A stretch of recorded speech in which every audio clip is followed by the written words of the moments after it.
नमस्कार मित्रों, मैं प्रियंका स्वागत करती हूँ आप सभी का आपके अपने YouTube channel smart study classes 77 पर। दोस्तों, हम तैयारी कर रहे हैं नेट जेआरएफ की, और भी हिंदी से तैयारी कर रहे हैं। उसी क्रम में हमारी जो श्रृंखला चल रही है वो ओल्ड पेपर को सॉल्व करने की। हाँ मित्रों, इसके पहले हमने कुछ पेपर सॉल्व करवाए हैं, यानी 2010-11 के सॉल्व करवा दिए हैं, 9-10-11 के। और अब ये हम सॉल्व करवाने जा रहे हैं आपको 2012 जून 2012 का सॉल्व पेपर है ये, और थर्ड पेपर होगा आज का ये। क्योंकि पहले क्या होता था, नेट जेआरएफ में 3 पेपर हुआ करते थे। कितने पेपर हुआ करते थे? 3 पेपर हुआ करते थे। ये देखिए, हम आपको बताते हैं कि पहले हुआ करते थे 3 पेपर। पहला आपका जो पेपर होता था वो आपका कॉमन पेपर हो जाता था, जो कि अभी भी सभी के लिए है, वो चाहे जिस सब्जेक्ट से नेट जेआरएफ कर रहे हो। और सेकंड और थर्ड पेपर होता था आपके जो सब्जेक्ट, जिस सब्जेक्ट से आपने पीजी कर रखा था उसी को 2 भागों में बांटकर उसका 2 पेपर होता था। तो आज हम सॉल्व करने वाले हैं जून 2012 का पेपर। आपको पता है यह पेपर साल में 2 बार होता है, एक तो दिसंबर में होता है, दूसरा जून में होता है। तो थर्ड पेपर है ये। और हाँ मित्रों, यदि आप चाहते हैं कि आपको इस क्लास का पीडीएफ प्राप्त हो तो आप हमारे टेलीग्राम चैनल से जुड़ जाइए। वहाँ पर हम अपने सभी क्लासों से संबंधित पीडीएफ दे दिया करते हैं, और आप हमारे चैनल को सब्सक्राइब कर लीजिए। ठीक है मित्रों, आगे बढ़ते रहिए, हम लोग पढ़ते हैं और आगे बढ़ते हैं। चलिए, तो आज हम सॉल्व करते हैं जून 2012 का हिंदी का थर्ड पेपर। उसमें क्या रहा है, किस प्रकार के क्वेश्चन रहा है। आपको पता है यूनिट फर्स्ट की भी वीडियोस प्रारंभ हो चुकी हैं, तो आप उसकी कक्षाएं भी जाकर हमारे चैनल पर देख सकते हैं। चलिए मित्रों, हम सॉल्व करते हैं अपना पेपर। ये देखिए, यहाँ पर पहला प्रश्न आपसे पूछा जा रहा है, आपकी स्क्रीन पे आपको दिख रहा होगा। मित्रों, आपको मैं बता देती हूँ सबसे पहले ये बात कि थर्ड पेपर में 75 प्रश्न हुआ करते थे। ये देखिए, 75 प्रश्न हुआ करते थे, सभी प्रश्न अनिवार्य थे, उसके 2-2 अंक मिलते थे प्रत्येक क्वेश्चन की। तो पहला प्रश्न यहाँ पर हम पढ़ते हैं, ब्रज भाषा का विकास किससे हुआ? मागधी से हुआ, पैसाची से, सौरसेनी से, या फिर अर्धमागधी से? तो आपको पता ही है, ब्रज भाषा का विकास होता है सौरसेनी से। अपभ्रंश की उत्तरकालीन अवस्था का नाम क्या है? यानी अपभ्रंश के बाद की जो अवस्था थी वो क्या हुई? तो आपको पता है, अस्पष्टता क्या है, वो अवहट है। अपभ्रंश में कुल कितने स्वर थे? जी हाँ मित्रों, क्वेश्चन पर आपको विशेष ध्यान देना। अपभ्रंश में पूछा जा रहा है, तो अपभ्रंश में 8 स्वर थे। और मगही किस हिंदी प्रदेश की बोली है? मध्य प्रदेश की है, बिहार की है, राजस्थान की, या फिर छत्तीसगढ़ की है? आप जानते हैं मध्य प्रदेश के भाग में आपकी बोली जाती है पूर्वी, यानी बघेली बोली जाती है। और राजस्थानी भाषा आप जानते हैं जयपुरी, मेवाती, मालवी, मारवाड़ी होती है। और छत्तीसगढ़ में बोली जाती है। लेकिन बिहार की बोली जो है वो मगही, मैथिली और भोजपुरी, यह बिहारी बोली के अंतर्गत आती हैं। अगला क्वेश्चन देखते हैं, भाषाओं के पारिवारिक वर्गीकरण का आधार क्या है? यानी रूप रचना है, ध्वनि है, इतिहास है, या फिर अर्थ है? तो भाषाओं का जो पारिवारिक वर्गीकरण किया जाता है वह इतिहास के आधार पर किया जाता है। आगे बढ़ते हैं, पुष्पदंत किस शताब्दी के कवि थे?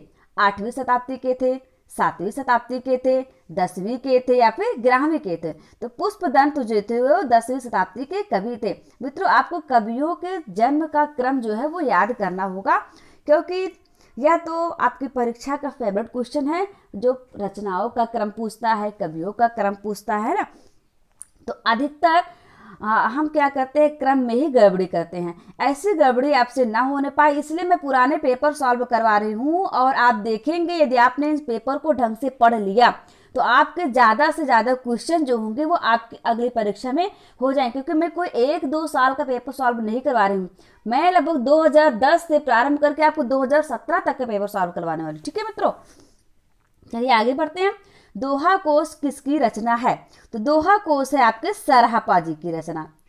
ये देखिए, सरहप्पा जी की रचना है। काव्य की रीति सखी सुकबीन सु देखी सुनी बहु लोक की बातें, इस काव्योक्ति के कवि कौन हैं? तो इस काव्योक्ति के कवि जो है आपके भिखारी दास जी हैं। यहाँ पर थोड़ा सा अंदर हो गया है, कोई बात नहीं, मैं आपको बता देती हूँ। भिखारी दास जी की ये पंक्तियां हैं। हरि रस पिया जानिए जे कबहू न जाए खुमार, मैं मनता घूमत फिरे ना ही तन की सार। यदि आप इसे ध्यान से पढ़ें तो आपको समझ में आ रहा है कि यह पंक्तियां किसकी हो सकती हैं। जी हाँ मित्रों, यह पंक्तियां आपके कबीरदास जी की हैं। कबीरदास जी इस प्रकार की पंक्तियां लिखा करते थे। आइए आगे बढ़ते हैं।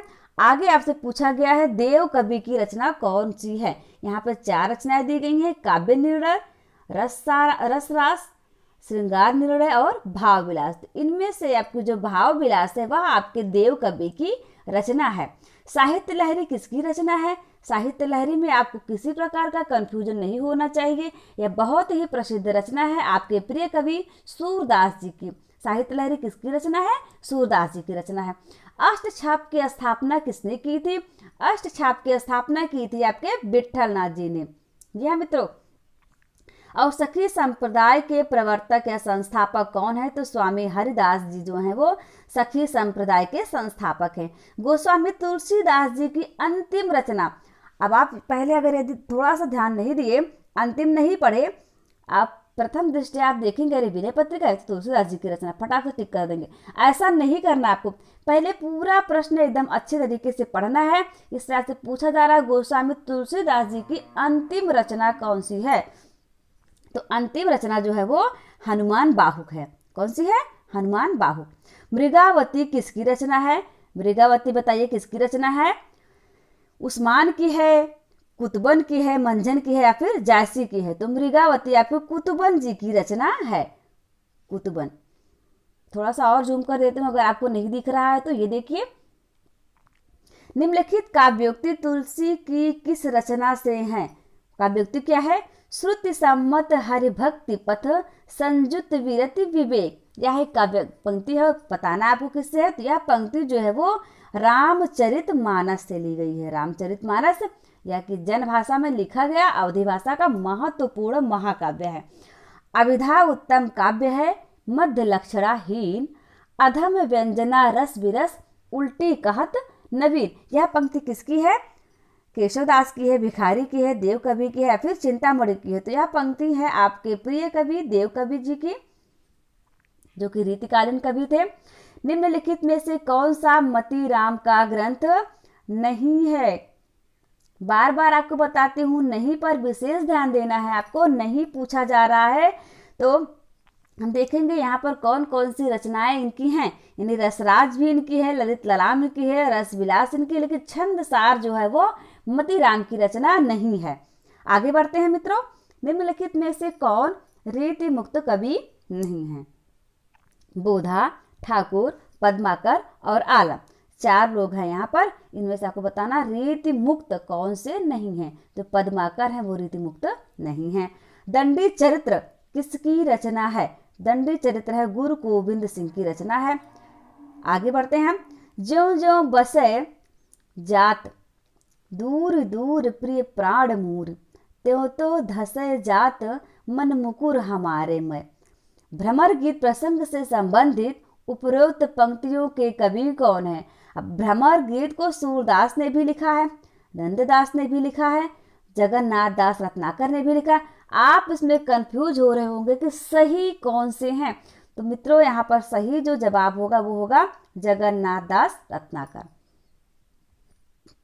निम्नलिखित में से किस गद्य कृति का निर्माण फोर्ट विलियम कॉलेज में हुआ था। फोर्ट विलियम कॉलेज की स्थापना कब हुई थी। 1800 में हुई थी। और वहाँ पर भाषाविद थे, 2 भाषाविद थे, लल्लू लाल और कौन थे। इसका जवाब आपको कमेंट बॉक्स में देना है। कुछ आप लोग कमेंट कर दिया करिए, आप लोग कोई कमेंट नहीं करते हैं और ठीक से वीडियो को लाइक और शेयर भी नहीं करते हैं। ठीक है मित्रों, मैं आपको इतने महत्वपूर्ण क्वेश्चन करवा रही हूँ और उसके बाद भी आपका रिस्पॉन्स जो है वो अच्छा नहीं है, क्यों। आप खुद ही पूछिए, खुद ही बताइए। चलिए फिलहाल मैं इसका जवाब दे देती हूँ आपको। निम्नलिखित में से किस गद्य कृति का निर्माण फोर्ट विलियम कॉलेज में हुआ था। तो नासिकेतोपाख्यान जो है आपकी वो फोर्ट विलियम कॉलेज में लिखी गई थी। वहाँ पर जो भाषा विद्वान थे, 2 भाषा विद्वान थे, मैंने आपको बता दिया, उनका नाम आपको बताना है कमेंट बॉक्स में। निस्सहाय हिंदू उपन्यास के लेखक कौन है? निस्सहाय हिंदू उपन्यास के लेखक श्रीनिवास दास हैं, राधा कृष्ण दास हैं, बालकृष्ण भट्ट हैं या फिर राधाचरण गोस्वामी है। यहाँ पर इन चारों में से इसका सही जवाब जो हो जाएगा वो राधा कृष्ण दास। अगला है, निम्नलिखित में से कौन सा नाटक श्रीनिवास दास जी का नहीं है? यानी रणधीर प्रेम मोहिनी नहीं है, महारानी पद्मावती नहीं है, तप्ता संवरण नहीं है, फिर संयुक्त स्वयंवर। कौन सा नहीं है? तो महारानी पद्मावती जो है वो श्रीनिवास दास जी की रचना नहीं है, बाकी तीनों इनकी रचनाएं हैं। आइए हम आगे बढ़ते हैं और पढ़ते हैं। देखिए कौन सा क्वेश्चन है आपका, क्वेश्चन नंबर 25 में पूछा जा रहा है, राजा लक्ष्मण सिंह ने अभिज्ञान शाकुंतलम का अनुवाद कब किया था? जी हाँ मित्रों, अभिज्ञान शाकुंतलम महाकवि कालिदास के द्वारा लिखा गया था, लेकिन विभिन्न विद्वानों ने इसका अनुवाद भी किया है। तो आपको बताना है कि राजा लक्ष्मण सिंह ने इसका अनुवाद कब किया था? तो उन्होंने किया था 1863 में। बहुत ही महत्वपूर्ण प्रश्न है ये। निम्नलिखित में से भारतेंदु का कौन सा नाटक प्रबोध चंद्रोदय की प्रतीकात्मक शैली से प्रभावित है? ध्यान दीजिए, प्रबोध चंद्रोदय की प्रतीकात्मक शैली। तो अंधेर नगरी है, विशेष विषमौषधम, वैदिकी हिंसा, हिंसा न होत, भारत दुर्दशा कौन सी है? तो मित्रों इसका सही जवाब हो जाएगा भारत दुर्दशा। आगे बढ़ते हैं, बालकृष्ण भट्ट किसके संपादन कर्म से जुड़े थे? फिर से पढ़िए प्रश्न को और गलत बिल्कुल नहीं करिएगा। बालकृष्ण भट्ट किसके संपादन कर्म से जुड़े थे? तो वो जुड़े थे हिंदी प्रदीप के। चलिए हम फटाफट करते हैं क्योंकि क्वेश्चन हमें 75 करने हैं और इस तरह आराम से अगर हम पढ़ेंगे तो वीडियो बहुत लंबा हो जाएगा, है ना। पढ़ते हैं हम जल्दी से। निम्नलिखित में से कौन सी रचना कृष्ण कथा पर आधारित नहीं है? यानी बताना है आपको कृष्ण कथा पर आधारित कौन सी रचना नहीं है। तो जो अग्निलीक है यह कृष्ण कथा पर आधारित नहीं है, बाकी तीनों अंधा युग, भ्रमरदूत, प्रियप्रवश, ये सभी कृष्ण और राधा या फिर उस युग के जो लोग रहे हैं उन पर आधारित है। शिव शंभु के चिट्ठे के रचनाकार या निबंधकार कौन है? आप जानते हैं बहुत ही प्रसिद्ध रचना ये बाल मुकुंद गुप्त जी के शिव शंभु के चिट्ठे। चलिए बहुत ही महत्वपूर्ण पंक्तियां, अगर आपने पिछले पेपर सॉल्व किए होंगे तो ये पंक्तियां आपको जरूर मिली होंगी। यानी मैंने देखा है लगभग हर पेपर में आया हुआ है ये, हर बार यूजीसी ने इसको पूछा है। जो घनीभूत पीड़ा थी मस्तक में स्मृति सी छाई, दुर्दिन में आंसू बनकर वह आज बरसने आई। यह पंक्ति किसकी है? तो यह पंक्ति जो है वो आपके जयशंकर प्रसाद जी की है। चलिए आगे, धिक अधाये तुम यो अनाहूत, धो दिया श्रेष्ठ कुल धर्म दूत, राम के नहीं काम के सूत कहलाए, उपरोक्त काव्य पंक्तियों का संबंध किस रचना से है? बताइए आप। तो यह जो तुलसीदास एक रचना है उससे संबंधित है और यह कथन है रत्नावली का, कहलवाया है कवि ने रत्नावली से। चलिए आगे बढ़ते हैं। कविता दो शब्दों के बीच की नीरवता में रहती है, काव्य भाषा के संबंध में उपरोक्त मत किसका है? तो यह जो मत है वह आपके अज्ञेय जी का है। आप इसे जरूर याद कर लीजिएगा, हो सके तो इन सभी प्रश्नों के नोट्स बना लीजिए क्योंकि पुराने प्रश्न बहुत ही महत्वपूर्ण साबित हो सकते हैं आपकी परीक्षा के लिए। यदि आप हिंदी विषय से कुछ करना चाहते हैं, पढ़ना चाहते हैं, तब तो आपके पास इसका संकलन जरूर होना चाहिए। चलिए आप बताइए, अनंत देवी प्रसाद के किस नाटक की पात्र हैं? राशि की हैं, स्कंदगुप्त की हैं, ध्रुव स्वामिनी की हैं या फिर विशाख की हैं? तो अनंत देवी जो है वो स्कंदगुप्त की पात्र हैं। आगे बढ़ते हैं। निम्नलिखित में से कौन सा खंड काव्य राम नरेश त्रिपाठी का नहीं है? यानी मिलन, पथिक, नहुस और स्वप्न। तो इसमें से जो ये नहुस है यह इनका नहीं है। मुन्नी मोबाइल किसका उपन्यास है? मुन्नी मोबाइल है प्रदीप सौरभ जी का उपन्यास। पिंजरे में मैना किसकी आत्मकथा है? तो चंद्र किरण सोने रिक्शा की आत्मकथा है पिंजरे में मैना, चंद्र किरण सोने रिक्शा। मंगल का विधान करने वाले दो भाव हैं, मंगल का विधान करने वाले दो भाव हैं, यह कथन किसका है? यह कथन है आपके रामचंद्र शुक्ल जी का। ठीक है, चलिए अब हम देखते हैं क्वेश्चन नंबर 38 पूछ रहा है आपसे, आलोचना का विषय कवि नहीं बल्कि कविता है, यह कथन किसका है? मित्रों आपके सिलेबस में पाश्चात्य कवि भी हैं तो उनके बारे में भी हमें पढ़ना है। तो यह कथन जो है आपके टी.एस. एलियट महोदय का है। चलिए अब हम पढ़ते हैं भारतीय काव्य शास्त्रियों के बारे में। सत्वे द्रेकाद खंड स्वप्रकाशानंद चिन्मयः वेदांतर स्पर्श शून्यो ब्रह्म स्वाद सहोदरा लोकोत्तर चमत्कार प्राणः कैश्चित् प्रमातृभिः स्वकार वद त्वेनाय मास्वाद्यते रसः। रस के विषय में उपरोक्त स्थापना किस आचार्य की है? तो यहाँ पर इस पंक्ति को कहने वाले हैं आचार्य विश्वनाथ जी। निम्नलिखित में से कौन सा नाटक कालिदास के चरित्र से संबंधित नहीं है? यानी ऐसा कौन सा नाटक है जो कालिदास की कृतियों के अनुकरण के द्वारा नहीं लिखा गया है या फिर उनके चरित्र से उसका कोई संबंध नहीं है? तो शकुंतला की अंगूठी, यानी इसमें कालिदास नहीं है। कालिदास, बाकी तीनों में कालिदास पात्र हैं। चलिए आगे देखते हैं। अब ये देखिए क्रम वाले क्वेश्चन, मैंने अभी आपसे कहा था बहुत ही प्रिय प्रश्न है आपके ये नेट जेआरएफ का। निम्नलिखित साहित्यिक वादों का सही अनुक्रम आपको बताना है। छायावाद, प्रगतिवाद, प्रपद्यवाद और प्रयोगवाद, इनमें इसका सही क्रम क्या है? इसका जो सही क्रम हो जाएगा वो हो जाएगा छायावाद, उसके बाद प्रगतिवाद, प्रयोगवाद, फिर प्रपद्यवाद। यानी छाया, प्रगति, प्रयोग, प्रपद्य। आपको इस तरह से याद कर लेना चाहिए। निम्नलिखित कवियों का आपको सही अनुक्रम बताना है जीवन काल की दृष्टि से। सोहनलाल द्विवेदी हैं, सूरदास है, केशवदास, जगन्नाथ रत्नाकर। तो आप देखेंगे इन सब से थोड़ा सा आप दिमाग लगाइए। देखिए आपको पता है सूरदास जी का जन्म हुआ था कब? 1478 में हुआ था ना। 1478 में हुआ था। तो आप सोचिए सोहनलाल द्विवेदी भी इनसे छोटे रहे होंगे, जगन्नाथ रत्नाकर भी इनसे छोटे होंगे, केशवदास तो आपके आ जाते हैं रीति काल के। मतलब ये आप अगर थोड़ा सा दिमाग लगाए यहाँ पे तो उससे सबसे बड़े जो होंगे आपके सूरदास। और यहाँ पर ऑप्शन में सिर्फ एक ही में सूरदास को पहले दिया हुआ, तो यहाँ पर आपको सही जवाब हो जाएगा ये वाला, सूरदास, केशवदास, जगन्नाथ दास रत्नाकर और सोहनलाल द्विवेदी। कुछ प्रश्नों में हमारा ये सिस्टम ये ट्रिक काम करता है, लेकिन अधिकतर मैंने देखा है कि यह परीक्षा में ऐसे क्या करता है, फंसा देता है आपका ये कि जो क्वेश्चन आसान होता है, यानी जो जैसे अभी आपको लगा ना सूरदास होंगे, तो ये तो पुराना था तो इसमें थोड़ा सा आपके लिए इजी हो गया था। लेकिन अभी नए वाले में क्या हो रहा है, यानी अब जो परीक्षा हो रही है उसमें सूरदास को ही 2 ऑप्शन में पहले दे देता, तब आप कंफ्यूज हो जाते और वहाँ पर थोड़ा सा आपके लिए मुश्किल हो जाता।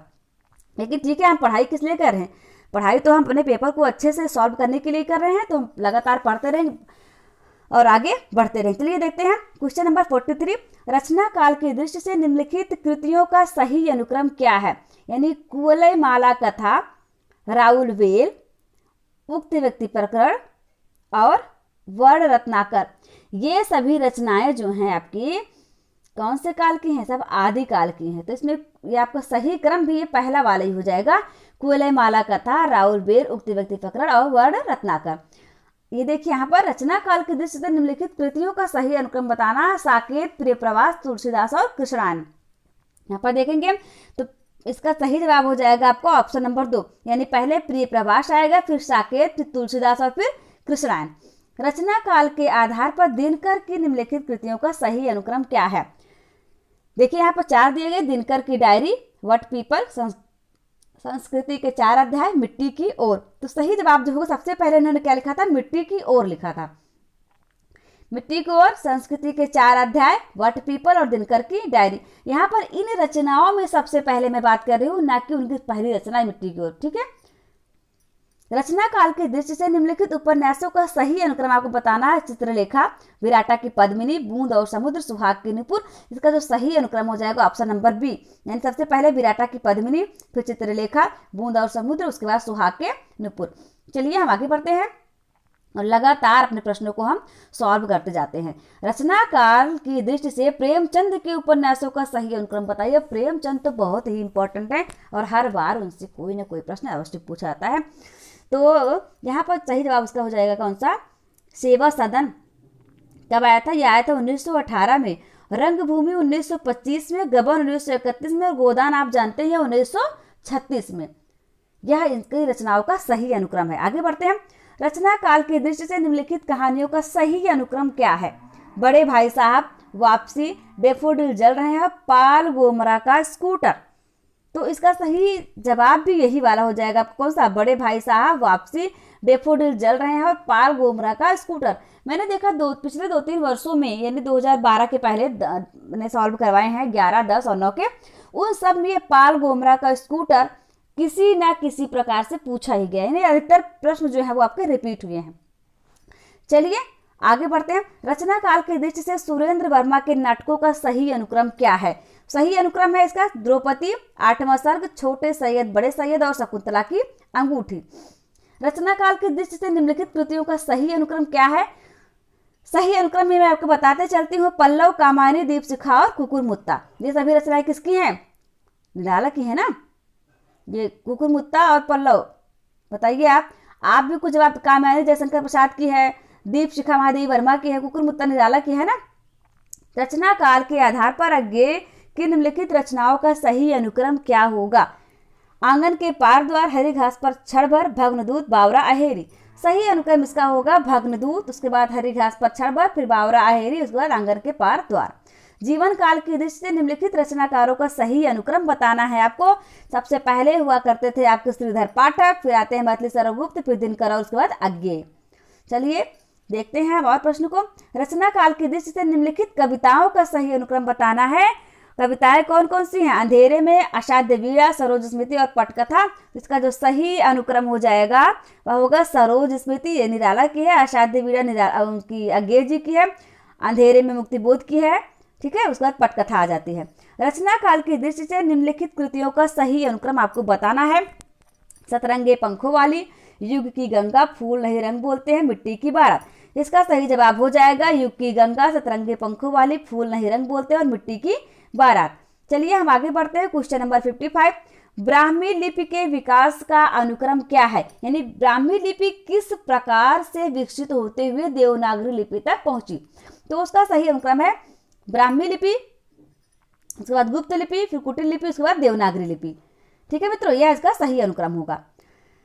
अब यहाँ पर कूट वाले प्रश्न आ जाते हैं, लगभग 7-8 क्वेश्चन कूट के हो जाते हैं आपके, तो आपको बताना होगा उसमें। यदि आपको लगे एक स्थापना दिया रहेगा और एक तर्क दिया रहेगा, यदि आपको लगेगा कि स्थापना ए और 2 सही है तो ए लगाइए, और यदि ए सही है आर गलत है तो बी ऑप्शन लगाइए, ए गलत है आर सही है तो सी ऑप्शन लगाइए, और ए और आर दोनों गलत है तो डी ऑप्शन लगाइए। चलिए यहाँ पर स्थापना देखते हैं। इसका जो स्थापना पूछा गया आपसे कि बिंब में अर्थ की संभाव्यता निहित होती है, और फिर उसका तर्क है क्योंकि अर्थ हमेशा निश्चित होता है। इसमें ए तो सही है लेकिन आर गलत है। ए सही आर गलत, यानी ऑप्शन नंबर बी सही होगा।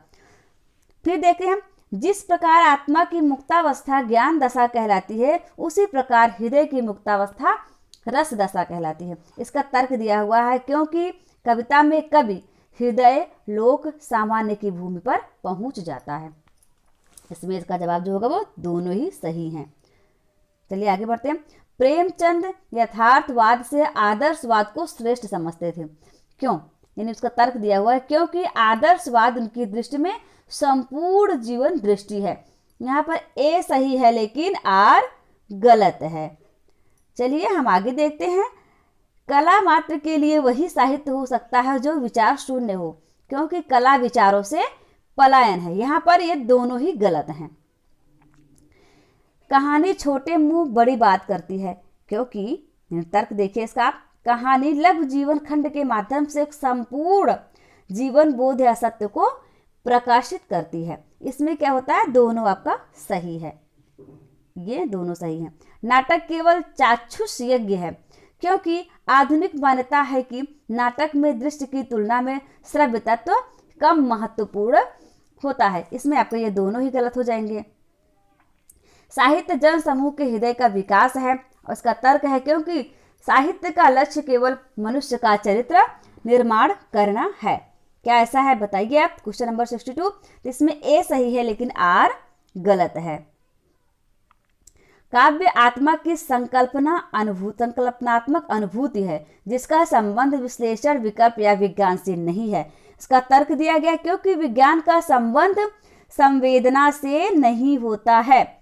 इसमें ए और आर दोनों ही सही हैं। क्वेश्चन नंबर 64, संस्कृति के विकास के लिए मानसिक स्वतंत्रता अनिवार्य है। तर्क के रूप में हम देखते हैं क्योंकि संस्कृति एक मानसिक व्यापार है, तो इसमें इसका जो सही जवाब है दोनों ही सही हैं, दोनों ही सही हैं। ध्यान से देखिए इसको आप। आगे बढ़ते हैं। 65 स्त्री पैदा नहीं होती बनाई जाती है। अगला है क्योंकि समाज उसे जन्म से वही संस्कार प्रदान करता है। यह दोनों ही गलत हैं। चलिए हम आगे देखते हैं। आगे है आपको सुमेलन करने वाला। आपको यहाँ पर सुमेलित करना होगा कौन सी रचनाएं किसकी हैं या फिर कौन सी पंक्तियां किसकी है।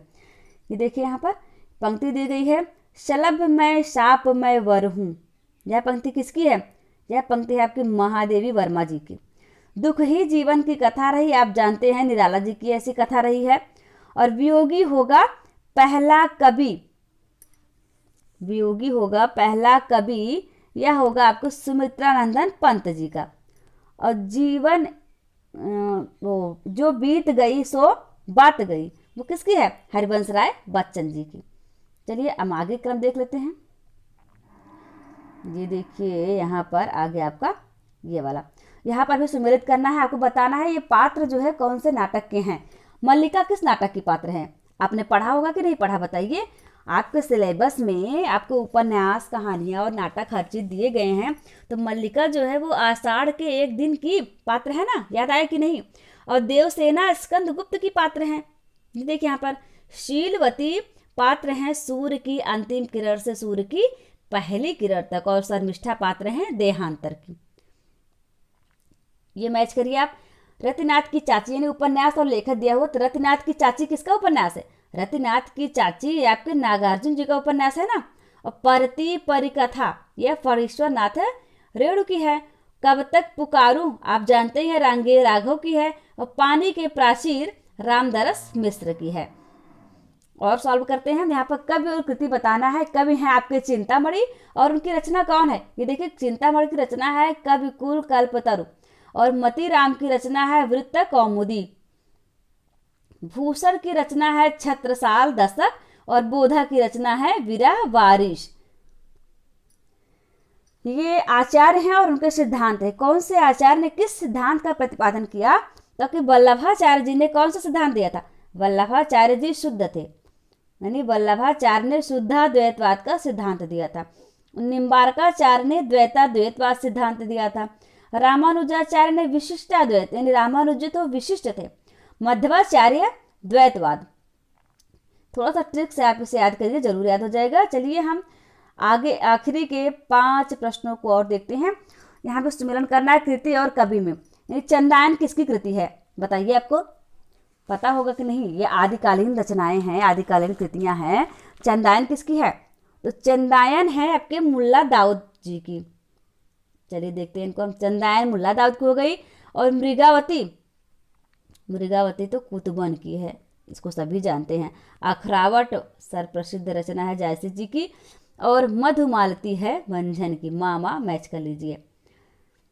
स्वयंभू की रचना कौन सी है? सुमेलित करना आपको। स्वयंभू पौमचर्यु, ये देखिए स्वयंभू की पौमचर्यु। और पुष्पदंत की महापुराण। फिर अब्दुल रहमान की रचना है संदेश राशक। और सबरपा की रचना है चर्यापद। यहाँ पर इनका मिलन हो गया। भाषा की उत्पत्ति के संबंध में निम्नलिखित सिद्धांतों को उनके प्रतिपादकों के साथ सुमेलित करना है। ये सभी पाश्चात्य काव्य शास्त्री हैं। धातु सिद्धांत, धातु सिद्धांत किसने दिया? तो हेज महोदय ने दिया धातु सिद्धांत। यो हे हो सिद्धांत, यह सिद्धांत है आपके न्यावर का। ये देखिए न्यावर है ये। और इंगित सिद्धांत राय का है, ये सही है इसका। और संपर्क सिद्धांत है रेवेज का। अजीब सा नाम है ना। चलिए हम अपने आखिरी प्रश्नों की तरफ बढ़ रहे हैं। सुमेलित करना आपको आचार्य और सिद्धांत। ये भारतीय काव्यशास्त्री हैं। भारतीय काव्यशास्त्री थे भट्ट लोलट। और भट्ट लोलट का जो सिद्धांत आया वह आया था उत्पत्तिवाद। शंकुक का सिद्धांत था अनुमितिवाद। भट्टनायक भुक्तिवाद सिद्धांत के प्रवर्तक थे। और अभिनव गुप्त को आप जानते हैं अभिव्यक्तिवाद सिद्धांत के प्रवर्तक थे। ये देखिए यहाँ पर पत्रिका और उसके संपादक के बारे में पूछा गया है। प्रतीक पत्रिका के संपादक कौन थे? प्रतीक पत्रिका के संपादक अज्ञे जी थे। और विशाल भारत का संपादन किया था बनारसी दास चतुर्वेदी जी ने। कर्मवीर पत्रिका के संपादक थे माखन लाल चतुर्वेदी। और चांद पत्रिका का संपादन किया था महादेवी वर्मा जी ने।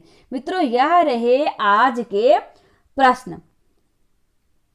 75 प्रश्न थे, मैंने करवा दिए हैं। ठीक है मित्रों, तो कैसे लगी आपको हमारी ये क्लास, आप हमें ज़रूर बताइएगा। आप हमारे कमेंट बॉक्स में कमेंट करिएगा। दोस्तों, हमारे चैनल के माध्यम से विभिन्न विषयों की तैयारी करवाई जा रही है। आप उन सभी कक्षाओं को प्राप्त करने के लिए हमारे यूट्यूब चैनल से अवश्य जुड़े, सब्सक्राइब कर लीजिए और इस वीडियो को ज़्यादा से ज़्यादा शेयर कीजिए। मिलते हैं हम आपसे बहुत ही जल्द जून 2012 का ही सेकंड पेपर यानी हिंदी का लेकर के, उसका सॉल्व पेपर लेकर के। ठीक है मित्रों, चलिए तब तक स्वस्थ रहिए, मस्त रहिए, हंसते रहिए और मुस्कुराते रहिए, पढ़ते रहिए, पढ़ाते रहिए। बहुत बहुत धन्यवाद आपका। जय भारत, जय हिंद।